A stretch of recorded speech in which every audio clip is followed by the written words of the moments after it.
хочу вручить вам свидетельство о рождении и причитающуюся справку на единовременное пособие. В ЗАГСе торжественно вручают свидетельство о рождении девочки. Сотрудники ведомства постарались на славу. Музыка, шары, здесь царит праздничная атмосфера. А ведь так сотрудники готовятся не к каждой церемонии регистрации.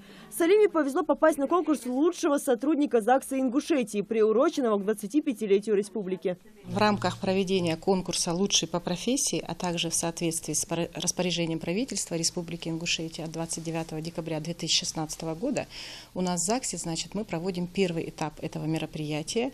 Он заключается в чем? В целях повышения государственной услуги по регистрации актов гражданского состояния у нас в ЗАГСе, в отделе ЗАГС Назранского района и города Назрань проводится торжественное чествование новорожденного. Конкурс проводится в два этапа. Первый – торжественная часть. Далее, кто быстрее справится с внесением актов о рождении, и заключительный этап – правильность внесения архивных записей.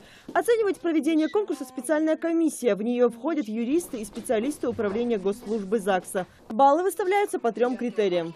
Мною были поставлены оценки высший балл. Почему? Потому что мне сегодня здесь понравилось все. И что у нас тут? И уровень организации, и культура речи. Первый этап завершился именно в Назрановском ЗАГСе, так что уже смело можно говорить о промежуточных итогах. Вы знаете, вот по первому конкурсу у нас наши все отделы постарались на отлично. Вот по первому конкурсу пока мы не можем сказать, что вот кто-то сделал лучше, кто-то хуже.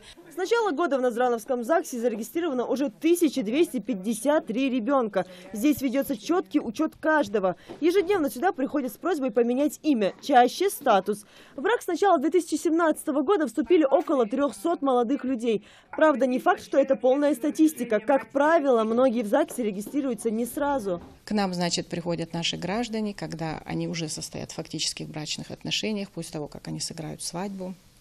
Или же женщина собирается стать матерью и заодно регистрирует и свидетельство о рождении получает, и регистрирует свои браки.